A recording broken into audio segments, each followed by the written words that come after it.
Crisis نے مسکراتے ہوئے کہا، لیکن میں بھی بے حس نہیں ہوں، مجھے بھی ایسے بچوں سے محبت ہے، ان کا دکھ محسوس ہوتا ہے۔ میں تمہیں بتاؤں، میرے علاقے میں ایک اخبار فروش لڑکا ہے، وہ بیچارہ بھی بالکل تنہا ہے اور میری اس سے اچھی خاصی دوستی ہے۔ اسے جب بھی موقع ملتا ہے وہ میرے پاس آ جاتا ہے اور ہم دونوں گھنٹوں ایک دوسرے سے باتیں کرتے رہتے ہیں۔ اس کی وجہ یہ ہے کہ تنہائی کا مداوع یہی ہے، ایک تنہا آدمی ہی دوسرے تنہا آدمی کے دکھ کو محسوس کر سکتا ہے۔ کیوں؟ اس نے شہری کی آنکھوں میں جھانکا اور شہری نے اس کا ہاتھ تھام لیا۔ اس رات ڈیفٹی کو سمجھانے میں بہت دشواری ہو رہی تھی، وہ شیری کے ساتھ ہی جانا چاہتا تھا۔ نہیں جان، تم میرے ساتھ نہیں جا سکتے، شیری نے اسے سمجھایا، میرے ساتھ کسی بچے کا جانا ٹھیک نہیں ہے۔ شیری کا جواب سن کر ڈیفٹی کا منہ بن گیا۔ شیری کو اس لمحے اس پر بہت پیار آنے لگا۔ اس نے آگے بڑھ کر اسے اپنے سینے سے بھینچ لیا۔ اسے اس طرح بے بنیاد سکون حاصل ہو رہا تھا۔ اس لڑکے کی محبت نے اس کے گداز دل کو اور بھی گداز کر دیا۔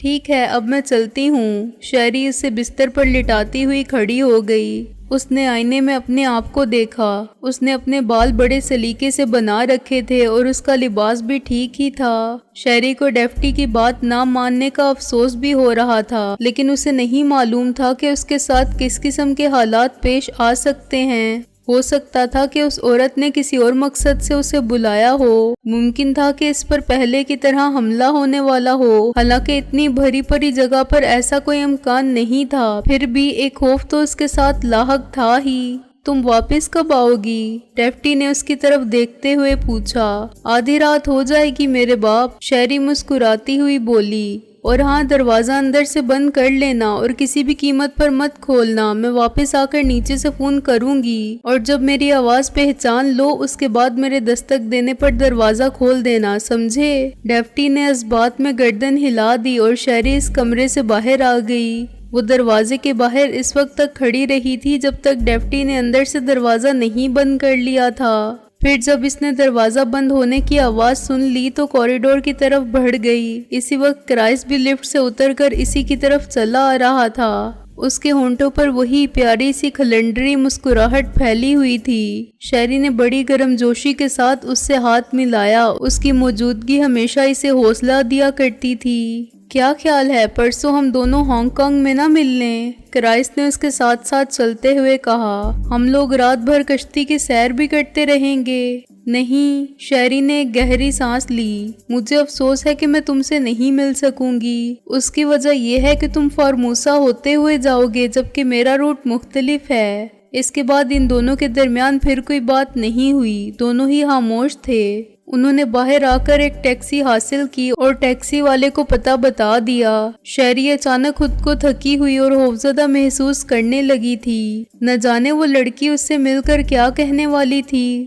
خطرہ اگر واضح ہو تو اتنی گھبراہٹ نہیں ہوا کرتی، لیکن جب خطرہ چھپا ہوا ہو تو انسان اپنے سائے سے بھی بھڑکا ہوا ہوتا ہے۔ انہوں نے پاچنکو سے کچھ پہلے ہی ٹیکسی رکوا لی۔ سامنے ہی موٹے موٹے روشن حروف میں موناکو لکھا ہوا تھا۔ اس کے برابر میں ایک چھوٹا سا ریسٹورنٹ تھا اور ریسٹورنٹ کے برابر ایک تھیٹر دکھائی دے رہا تھا۔ گویا یہ ایک تفریحی مرکز تھا، اس لیے بے فکروں کی ٹولیاں ادھر ادھر گھومتی پھر رہی تھیں۔ ابھی ہم لوگوں کے پاس بہت وقت ہے، کرائس نے اس کی طرف دیکھتے ہوئے کہا۔ ہم اتنی دیر تفریح کر لیتے ہیں۔ اگرچہ یہ جگہ لوگوں سے بھری ہوئی تھی، اس کے باوجود شیری کو خوف سا محسوس ہو رہا تھا۔ اس نے بڑی مضبوطی کے ساتھ کرائس کا ہاتھ پکڑ لیا۔ وہ دونوں اس فٹ پاتھ پر ٹہلنے لگے۔ وہ ایک کافی ہاؤس کے سامنے سے گزرے جس کے اندر سے آنے والی کافی کی خوشبو بہت بھلی معلوم ہو رہی تھی۔ پھر وہ پوروباشی تھیٹر کے سامنے کچھ دیر کھڑے ان جاپانی لڑکے اور لڑکیوں کو دیکھتے رہے جو رنگ برنگے لباسوں میں ملبوس ایک دوسرے کے ہاتھ میں ہاتھ دیے تھیٹر کے اندر جا رہے تھے۔ پھر وہ موٹوسو بیشی بینک کے سامنے کچھ دیر کھڑے رہے۔ اس کے بعد وہ پھر موناکو سینٹر کے سامنے پہنچ گئے۔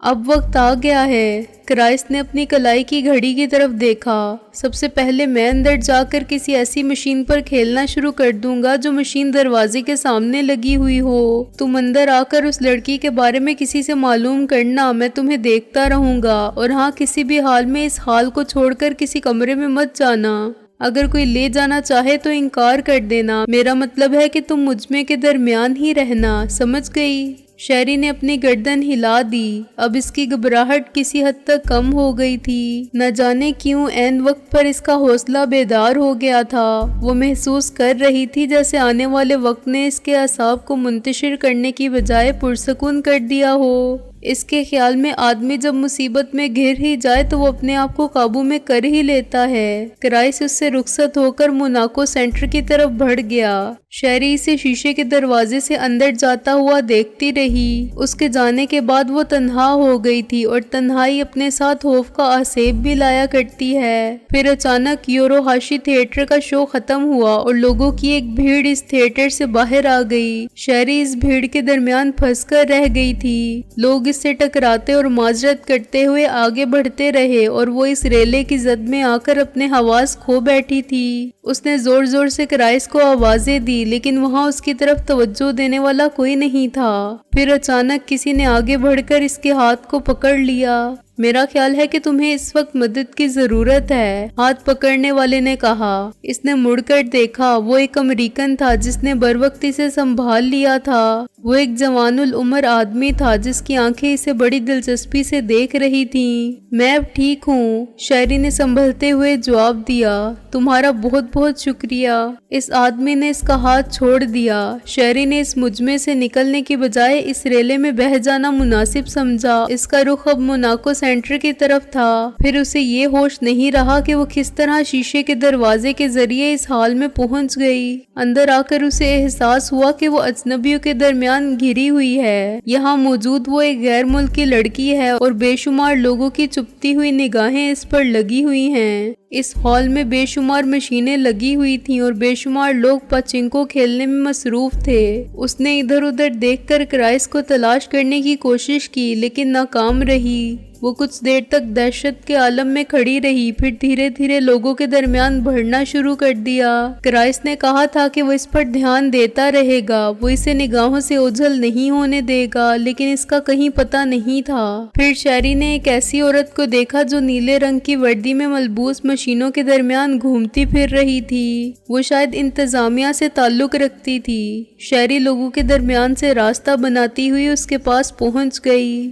میں آئساکو کی تلاش میں ہوں، شہری نے اس کی طرف دیکھتے ہوئے کہا۔ اسے خدشہ تھا کہ شاید یہ عورت انگریزی نہیں جانتی ہوگی، لیکن وہ انگریزی جانتی تھی۔ کیوں؟ تم آئساکو کو کیوں تلاش کر رہی ہو؟ اس عورت نے اس پر اپنی نگاہیں جماتے ہوئے پوچھا۔ وہ مجھے جانتی ہے، شہری نے جواب دیا۔ اس نے مجھے ملنے کا وقت دیا تھا۔ ٹھیک ہے، اس عورت نے اپنی گردن ہلا دی، میں بھی بلاتی ہوں۔ وہ شہری کو اسی جگہ کھڑے رہنے کی ہدایت دے کر ایک طرف چلی گئی۔ شہری نے اس کے جانے کے بعد ایک بار پھر کرائس کو تلاش کرنے کی کوشش کی لیکن ناکام رہی۔ وہ ہال لوگوں کے شور سے گونج رہا تھا، ہارنے والے افسوس کی صدائیں بلند کرتے اور کامیاب ہونے والے جذباتی نعرے لگاتے۔ کچھ دیر بعد وہ عورت ایک خوبصورت سی جاپانی لڑکی کو لے کر شہری کے پاس پہنچ گئی۔ اس جاپانی لڑکی نے بہت خوبصورت لباس اور کانوں میں چمکتے ہوئے بندے پہن رکھے تھے۔ وہ شہری کو دیکھ کر مسکرا دی۔ یہی آئساکو ہے، پہلی عورت نے شہری سے مخاطب ہو کر بتایا۔ تم اس سے کیوں ملنا چاہتی تھی؟ ہیلو، شہری نے اس خوبصورت لڑکی کی طرف دیکھتے ہوئے اپنا تعارف کروایا۔ میں شہری ہوں، شہری جونز۔ اس لڑکی نے نہ سمجھنے والے انداز میں اپنی گردن ہلا دی۔ وہ کچھ پریشان سی ہو گئی تھی۔ یہ انگریزی نہیں جانتی، پہلی عورت نے شہری کو بتایا۔ کیا؟ شہری یہ سن کر حیران رہ گئی۔ یہ کیسے ہو سکتا ہے؟ اس نے تو مجھے 11 بجے یہاں آنے کے لیے کہا تھا۔ پہلی عورت نے شہری کی بات کا ترجمہ کر کے لڑکی کو بتایا۔ وہ لڑکی انکار کے انداز میں جلدی جلدی اپنی گردن ہلانے لگی۔ سوال ہی نہیں پیدا ہوتا، پہلی عورت شہری سے مخاطب ہوئی۔ جب یہ انگریزی جانتی ہی نہیں ہے تو پھر تمہیں فون کیسے کر سکتی ہے؟ کیا اس کے علاوہ بھی آئساکو نام کی کوئی عورت تمہارے یہاں کام کرتی ہے؟ شہری نے پوچھا۔ نہیں، اس عورت نے جواب دیا، اس کے علاوہ یہاں اور کوئی آئساکو نہیں ہے۔ یہ ملاقات ختم ہو گئی۔ شہری کے لیے سوائے حیرت کے اور کچھ بھی نہیں تھا۔ وہ جاپانی لڑکی شہری کی طرف دیکھ کر اپنے روایتی انداز میں آگے کی طرف جھکی اور مسکراتی ہوئی ایک طرف چلی گئی۔ شہری اس عورت کا شکریہ ادا کر کے دروازے کی طرف بڑھ گئی جہاں کرائس بھی اس سے آ ملا تھا۔ دوسری صبح کچھ بھی نہیں بدلا تھا، وہی زمین، ویسا ہی آسمان اور ویسی ہی زندگی کی مصروفیات۔ رات کے واقعات دھند کی طرح دھوپ پھیلنے کے بعد غائب ہو گئے تھے اور ان لوگوں کو اپنے پروگرام کے مطابق ہانگ کانگ پرواز کر جانا تھا۔ ان دونوں کو پہنچانے کے لیے کرائس بھی ایئرپورٹ تک آیا تھا۔ وہ ان دونوں کو رخصت کرتے وقت کچھ اداس معلوم ہو رہا تھا، جبکہ ڈیفٹی ہانگ کانگ دیکھنے کے خیال سے بہت پرجوش اور خوش ہو رہا تھا۔ ایئرپورٹ کے لاؤنج میں ان کی ملاقات بوڑھی سوزن سے بھی ہوئی، جو خود بھی اسی طیارے کے ذریعے پرواز کر رہی تھی۔ وہ شیری کو دیکھ کر بہت خوش ہوئی تھی۔ شیری نے کرائس کا تعارف بھی اس سے کروا دیا۔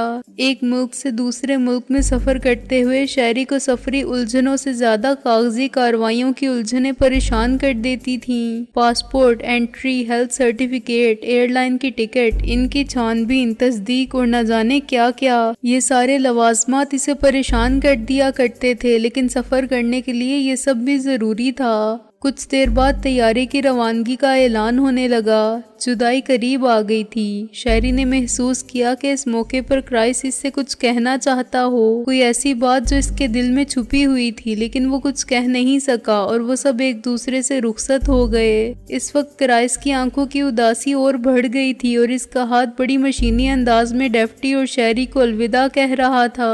جہاز نے پرواز کی اور جاپان کی جادوئی سرزمین ان کی نگاہوں سے اوجھل ہونے لگی۔ خوبصورت باغات، بھرے پڑے گھر، چاولوں کے کھیت اور مندروں کے عکس رفتہ رفتہ معدوم ہوتے چلے گئے۔ جاپان کے مشہور فیوجیاما پہاڑ کی برف زدہ چوٹیاں لمحے بھر کے لیے چمکیں، پھر وہ بھی اوجھل ہو گئیں۔ اب ہر سمت بادل پھیلے ہوئے تھے اور جہاز ان بادلوں کے اوپر سے پرواز کر رہا تھا۔ اس وقت اسے کرائس یاد آ گیا۔ اس کی آنکھیں یاد آ گئیں۔ اس نے محسوس کیا کہ جیسے ان آنکھوں کی اداسی نے پورے جہاز کو اپنے حصار میں لے لیا ہو۔ پھر عقبی سیٹ سے کسی کے کھانسنے کی آواز آئی۔ اس نے گردن گھما کر دیکھا۔ بوڑھی سوزن ان کی طرف دیکھ کر مسکرا رہی تھی۔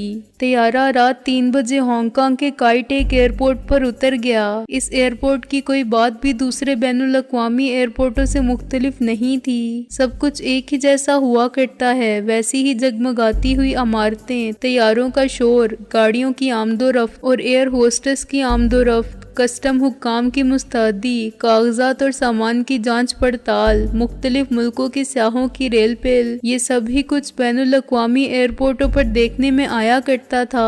ہانگ کانگ کا کائی ٹیک بھی اس سے مختلف نہیں تھا۔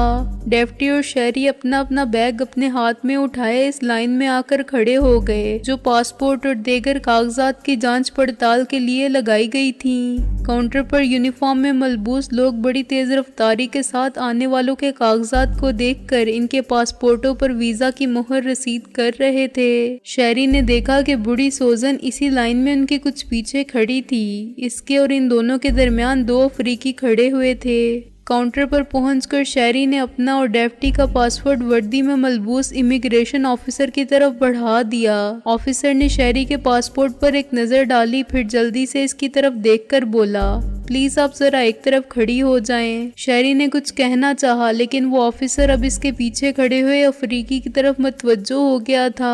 شیری نے ڈیفٹی کا ہاتھ پکڑا اور قطار سے نکل کر ایک طرف کھڑی ہو گئی۔ اس کی سمجھ میں نہیں آ رہا تھا کہ اس کے ساتھ ایسا سلوک کیوں کیا گیا ہے، لیکن ان لوگوں سے کچھ معلوم کرنے کا فائدہ بھی نہیں تھا۔ مسز سوزن بھی اسی قطار میں چلتی ہوئی شیری کے سامنے پہنچ گئیں۔ اس نے شیری کی طرف دیکھتے ہوئے پوچھا، کیا بات ہے، تم دونوں کیوں کھڑے ہو؟ پتہ نہیں ہمیں کیوں روک لیا گیا ہے، شیری نے جواب دیا۔ مسز سوزن نے اپنا پاسپورٹ اور دیگر کاغذات آفیسر کے حوالے کر دیے۔ شیری بے شمار سوالات اور الجھنوں کے درمیان کھڑی رہی تھی۔ مسز سوزن کو بھی فارغ کر دیا گیا۔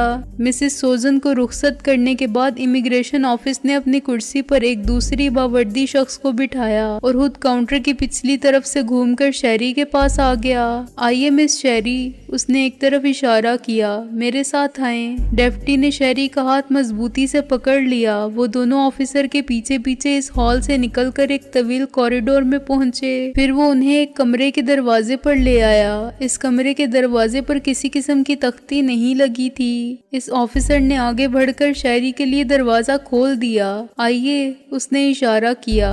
شیری اور ڈیفٹی نے ایک دوسرے کو معنی خیز نگاہوں سے دیکھا، پھر شیری ڈیفٹی کا ہاتھ تھامے ہوئے کمرے میں داخل ہو گئی۔ یہ کوئی دفتر تھا، اس میں رکھا ہوا فرنیچر زیادہ قیمتی تو نہیں تھا لیکن دفتر کی ضروریات کو پورا کر رہا تھا۔ دیوار پر بھی ہانگ کانگ کا ایک بڑا سا نقشہ تھا اور اسی دیوار کے آگے ایک بڑی سی میز بچھی ہوئی تھی جس پر فائلیں رکھی تھیں۔ اس میز کے اوقب میں جو کرسی تھی اس پر ایک چینی بیٹھا تھا جو انہیں کمرے میں آتے دیکھ کر جلدی سے کھڑا ہو گیا تھا۔ اس کا چہرہ تکونا سا تھا اور اس کی آنکھیں بے حد چمکدار تھیں جو اس کے ذہین ہونے کا پتہ دے رہی تھیں۔ تشریف رکھیں، اس نے سامنے پڑی ہوئی کرسیوں کی طرف اشارہ کیا۔ شہری اور ڈیفٹی کرسیوں پر بیٹھ گئے۔ میں سارجنٹ جون ہوں، اس نے اپنا تعارف کروایا۔ میرا تعلق سینٹرل انٹیلیجنس سے ہے۔ اس کی انگریزی بہت اچھی تھی اور اس کا لہجہ بھی صاف تھا، ایسا معلوم ہوتا تھا جیسے اس نے یورپ میں تعلیم حاصل کی ہو۔ اس نے میز پر رکھا ہوا شہری کا پاسپورٹ اٹھا کر دیکھا، پھر شہری سے مخاطب ہوا۔ ہماری اطلاعات کے مطابق آپ 8:45 پر ٹوکیو پہنچی تھیں۔ آپ ہونولولو سے آئی تھیں اور آپ نے ہوٹل نیو جاپان میں قیام کیا تھا۔ آج صبح آپ نے ہانگ کانگ آنے کے لیے پرواز کی۔ آپ کی شادی ابھی تک نہیں ہوئی ہے۔ آپ ایک تعمیراتی فرم میں سیکرٹری ہیں۔ ہوانا کیوبا میں پیدا ہوئی اور آپ کی شوہریت امریکی ہے۔ کیوں، ٹھیک ہے نا؟ ہاں ٹھیک تو ہے، لیکن بات کیا ہے؟ آپ مجھ سے یہ سب کیوں معلوم کر رہے ہیں؟ کیا آپ کرائس ہیرنگسٹن سے واقف ہیں؟ کرائس سے ہاں واقف ہوں۔ کیوں، کیا ہوا ہے؟ میری بات کا جواب دیں، کرائس کہاں ہے؟ وہ میرے خیال میں اس وقت وہ فارموسا میں ہوگا۔ کیا آپ جانتی ہیں کہ وہ کس ہوٹل میں قیام کرے گا؟ نہیں، یہ میں نہیں جانتی، مجھے بس اتنا معلوم ہے کہ وہ کل ہانگ کانگ آنے والا ہے۔ کس ایئر لائن سے آ رہا ہے؟ MAS سے، شہری نے جواب دیا۔ آپ اس سے کتنے دنوں سے واقف ہیں؟ میری سمجھ میں نہیں آتا کہ آپ سب یہ کیوں پوچھ رہے ہیں، کیا ہوا ہے اس کے ساتھ؟ میرے سوال کا جواب دیں مس شیری، آپ سے اس کی واقفیت کتنی پرانی ہے؟ 10 دن پہلے میری اس سے مناکوٹو میں ملاقات ہوئی تھی۔ وہ ایک گہری سانس لے کر کرسی پر بیٹھ گیا۔ اب یہ بتائیں کہ کیا آپ ٹوکیو کی کسی مس آئساکو ہرادا سے واقف ہیں؟ شہری سناٹے میں رہ گئی۔ اس شخص کو اس پراسرار آئساکو کے بارے میں کس طرح معلوم ہو سکا تھا؟ جواب دیں مس شیری، کیا آپ ٹوکیو میں آئساکو ہرادا کو جانتی ہیں؟ میری سمجھ میں نہیں آتا کہ مجھ سے کس قسم کے سوالات کیے جا رہے ہیں، ان کا مقصد کیا ہے؟ اگر آپ مجھے نہیں بتائیں گے تو میں اپنے قونصلیٹ سے رجوع کروں گی۔ آپ کے قونصلیٹ سے ایک آفیسر آنے ہی والا ہے مس شیری، بون نے کہا۔ ہماری اطلاع کے مطابق آپ نے ٹوکیو میں آئساکو نام کی خاتون سے ملاقات کی تھی۔ ٹھیک ہے، میں آپ کو بتا دیتی ہوں کہ میں آئساکو سے ملنے کس طرح پہنچی تھی۔ اتنا کہہ کر شہری نے دھیرے دھیرے اسے فون آنے سے لے کر موناکو میں آئساکو نامی اس جاپانی لڑکی سے ملنے کا واقعہ بتایا جو انگریزی نہیں جانتی تھی۔ بس اتنی سی بات ہے، میں اس لڑکی کے بارے میں اس سے زیادہ کچھ نہیں جانتی۔ اسی وقت ایک اور آدمی کمرے میں داخل ہو گیا۔ یہ شاید وہی افسر تھا جس کے بارے میں بون نے بتایا تھا۔ وہ ایک دراز قامت اور وجیح شخص تھا۔ گزرتی ہوئی عمر نے بھی اس کے نقوش مدھم نہیں کیے تھے۔ وہ بون سے ہاتھ ملانے کے بعد بون کی ساتھ والی کرسی پر بڑی بے تکلفی سے بیٹھ گیا۔ شہری اسے گہری نگاہوں سے دیکھ رہی تھی۔ مس شہری، وہ امریکی شہری سے مخاطب ہوا۔ میں مائیکل کین ہوں، میرا تعلق اسٹیٹ ڈپارٹمنٹ کی سیکیورٹی سے ہے۔ بون نے میز پر رکھا ہوا ایک کاغذ اٹھا کر مائیکل کی طرف دیکھا۔ مجھے اندازہ ہے مس شیری کہ آپ اس وقت کتنی پریشان ہو رہی ہوں گی، آپ تو سیاح ہیں نا؟ ہاں، شیری نے برا سا منہ بناتے ہوئے اپنی گردن ہلائی۔ ہانگ کانگ میں کتنے دن رکنے کا ارادہ ہے؟ مائیکل نے پوچھا۔ اس نے شیری کے غصے کو محسوس کر لیا تھا، اس لیے جلدی سے بولا، معاف کیجیے گا مس شیری، آپ کو یقیناً برا لگ رہا ہوگا اور آپ ناراض ہو رہی ہوں گی، لیکن یہ سب جاننا ضروری ہے۔ کیا آپ نے امریکہ میں کسی فارماسیوٹیکل فرم میں ملازمت کی تھی؟ میرا خیال تھا کہ آپ میری مدد کے لیے آئے ہوں گے، شیری تلخی سے بولی۔ قونصل خانہ تو شہریوں کی مدد کیا کرتا ہے۔ پلیز سوال کا جواب دے مس شیری، مائیکل نے کہا۔ اس کا لہجہ قطعی تھا، ایسا محسوس ہوتا تھا جیسے اسے شیری کے جذبات یا غصے کی پرواہ نہ ہو۔ وہ اپنا فرض پورا کرنا چاہتا ہو اور جس کام کے لیے اسے بھیجا گیا تھا اس کو مکمل کرنے کا پورا ارادہ رکھتا ہو۔ نہیں، شیری نے اپنی گردن ہلا دی، میں نے ایسی کسی فرم میں بھی ملازمت نہیں کی۔ کیا آپ بھی کمبوڈیا میں رہی ہیں؟ ہاں، ایک بار میری فرم نے مجھے وہاں بھیجا تھا، شہری نے جواب دیا۔ کیا آپ کبھی گرفتار ہوئی ہیں؟ کبھی نہیں، لیکن آج ایسا لگتا ہے جیسے مجھے گرفتار کر لیا گیا ہو۔ مائیکل نے چونک کر اس کی طرف دیکھا۔ وہ کچھ دیر تک اس کی طرف دیکھتا رہا، پھر اس کے ہونٹوں پر ایک مسکراہٹ پھیل گئی۔ پھر وہ بون سے مخاطب ہوتے ہوئے بولا، بس مجھے یہی معلوم کرنا تھا۔ بون نے ہنکاری لی، پھر شہری کی طرف دیکھا۔ آپ ہانگ کانگ میں کہاں ٹھہریں گی؟ گرینڈ ہوٹل میں، شہری نے جواب دیا۔ ٹھیک ہے، لیکن شہر چھوڑنے سے پہلے آپ ہمیں بتا دیں گی۔ اگر آپ چاہیں تو مجھ سے بھی رابطہ قائم کر سکتی ہیں، مائیکل نے مداخلت کی۔ میں آپ کو قونصل خانے میں ملوں گا۔ لیکن یہ سب کیا ہے؟ شہری نے الجھتے ہوئے پوچھا۔ مجھ سے یہ سب کیوں پوچھا گیا؟ کچھ تو بتائیں آپ لوگ۔